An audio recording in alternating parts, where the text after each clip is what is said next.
Why so many learner drivers fail their driving test for progress at traffic lights. This is a really common mistake, and these mistakes usually happen when we intend to turn right. So imagine this, we're the first car in line at the traffic lights. We have a red light, so very importantly, we stop at the very first line and we just wait for the green traffic light. So the next thing that usually happens is, okay, so now the light has changed to green. So now we have a solid green light. So if I'm the first car in line, what I need to do is drive up to the middle, and because we have oncoming traffic, we stop in the middle of the junction with the front of your car in line with the centre line, just the way you would do with any other right turn. So step number one, if the first car waits here at a green light, straight away you're going to get a grade 2 for progress at traffic lights. Just remember, green means go. So if we see this solid green light or the green circle or the full green light, whatever you want to call it, this light means you can go in any direction provided it's safe to do so. So you can go straight, left or right, but in this scenario we have oncoming cars, so they have right of way, so we stop here. So when we're in the middle here, our only job is to clear the junction. So in this scenario we have 3 oncoming cars, so when them 3 cars pass and we have a safe gap, we have to clear the junction.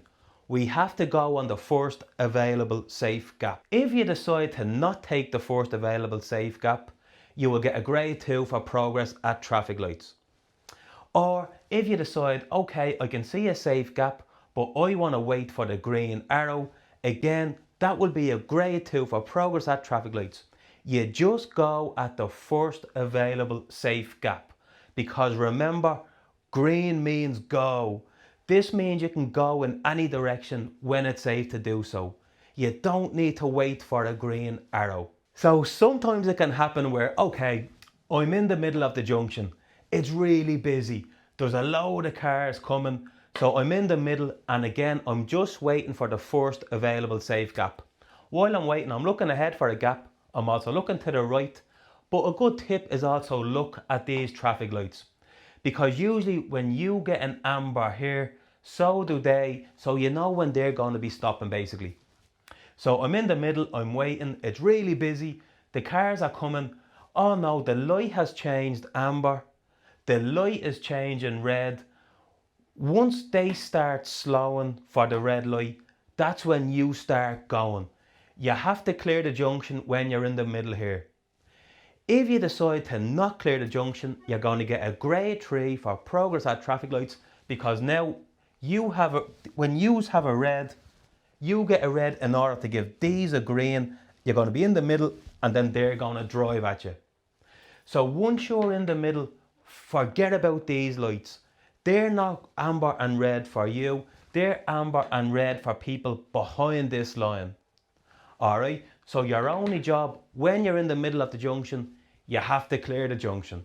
Now sometimes it can happen where, okay, it's really busy, there's a lot going on, the light has changed red and the last car really goes really late.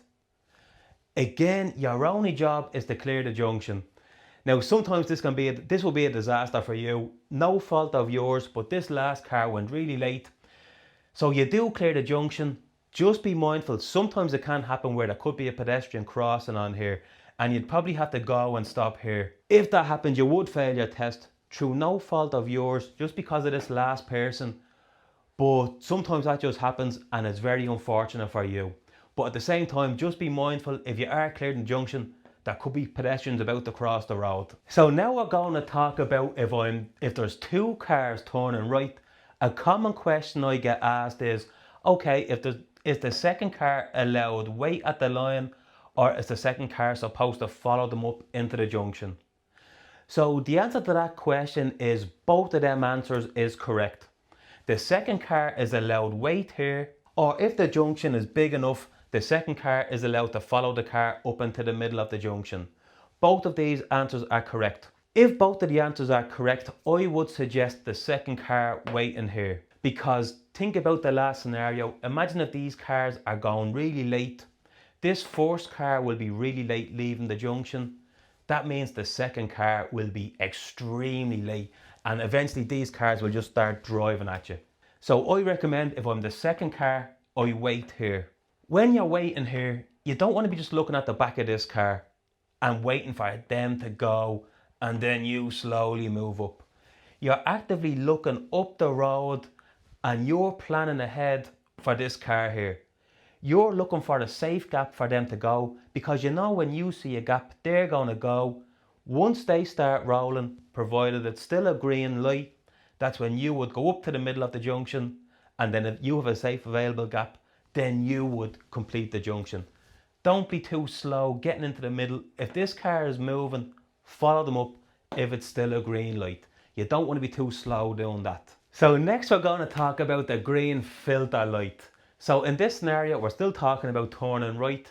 So when you get a green arrow for turning right, provided you're turning right, you can just continue on, because when you get a green filter, it means they will have a red light. There should be no pedestrian crossing, so you can just continue to move. All right, green filter light, if you're turning right, no problem, just keep the car going. A common mistake people make is, okay, I'm driving up, I can see a solid green light and a green filter light. I'm driving up, so the first car turns, the second car turns, but now when I get there, the arrow has disappeared. So now, this is me, the arrow disappeared. What you don't want to do is say, okay, the arrow is gone, and stop at the line. If you do that, you'll probably get a grade 3 for progress at traffic lights. So okay, the arrow has disappeared. That means these are going to get a green light. So like in the first scenario, we just go up to the middle. If there's oncoming cars, we stop in the middle, front of your car, in line with the centre line. And again, once you get a safe gap, clear the junction. So another reason why people tend to fail their driving test for the turning right at the traffic lights is there's a lot of junctions like this where you will see, okay, the light has gone green, I'm turning right, but it's green for straight ahead and left only. If you look at the arrows and it says straight or left only, and we intend to turn right and we don't have a right arrow, it means we have a red light.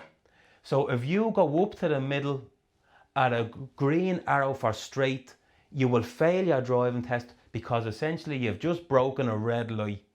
So if it's green for straight only or left only and we're turning right, stay stopped here, because you have a red light. There's way too many scenarios to go through for this video, lads. If you want to see a full video, it's in the members area. If you join as a member, you will gain access to the private WhatsApp group. Also unlock a ton of videos not posted on my YouTube. If you want to see the video I recorded with Peter where we turn right at the yellow box junction, you can watch this video here. Also, full playlist, helpful videos to help you pass your driving test. Watch this playlist here. Also, if you got value from the content, press that subscribe button and I'll see you in the next one.